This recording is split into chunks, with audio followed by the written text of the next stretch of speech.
tahun 2021 adalah tahun memperkatakan firman Tuhan. Tahun 2021 adalah tahun untuk kita memperkatakan firman Tuhan setiap hari.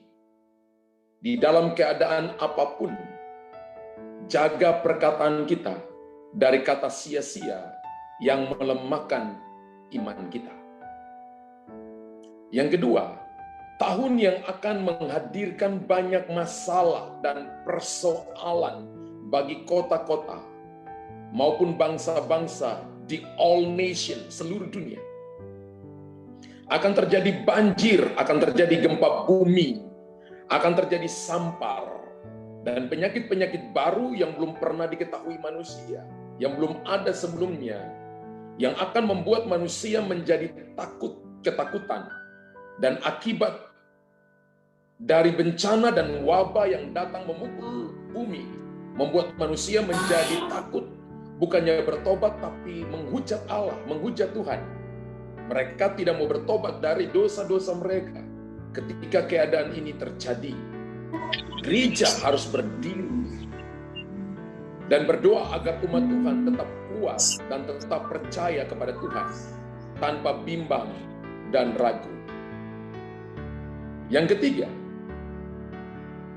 gereja Tuhan harus tetap berdoa dan jangan lengah. Kita sedang masuk dalam tahun kegoncangan akibat krisis ekonomi, krisis sosial budaya, dan krisis pertahanan keamanan, serta krisis kepercayaan yang berkelanjutan di seluruh dunia. Para pemimpin dunia saling curiga satu dengan lainnya, dan akan terjadi pergantian kepemimpinan yang ekstrim di beberapa negara yang menganut sistem demokrasi dan monarki.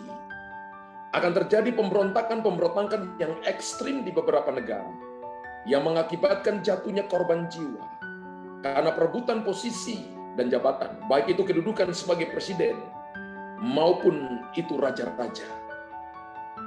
Akan datang negara-negara yang kuat dari utara untuk menindas negara-negara yang lemah, sehingga terjadi peperangan antar negara, dan hal tersebut mengakibatkan banyak nyawa yang melayang. Stabilitas kawasan akan terganggu, yang membawa dampak perang yang berkepanjangan, yang merugikan banyak harta dan jiwa. Hal di atas, kalau tidak ditangani dengan baik, maka akan memicu perang dunia ketiga.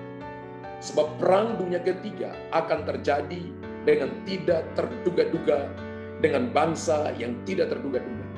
Gereja harus berjaga-jaga dan berdoa, seperti 5 anak darah yang bijaksana, yang mempunyai persediaan minyak yang cukup.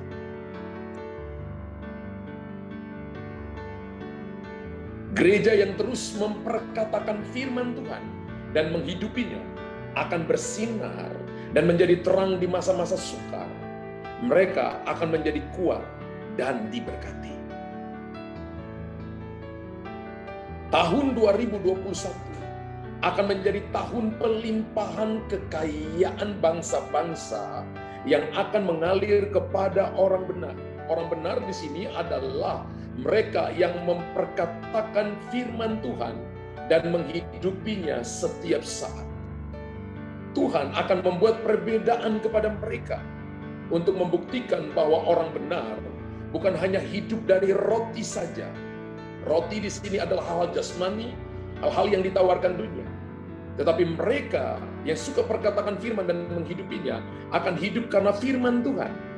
Dan akan terjadi sebuah pembalikan keadaan yang dibuat oleh Tuhan.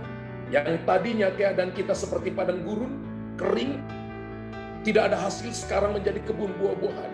Yang tadinya padang belantara, tidak ada kehidupan, sekarang menjadi sumber mata air. Semua hal yang selama ini tertutup dan yang mengalami tertunda di tahun-tahun lalu, Tuhan sedang melakukan pembalikan keadaan ketika umat Tuhan terus memperkatakan firman Tuhan untuk menciptakan yang tidak ada menjadi ada. Haleluya. Tahun 2021 adalah tahun di mana firman Tuhan akan mudah diakses melalui media-media online.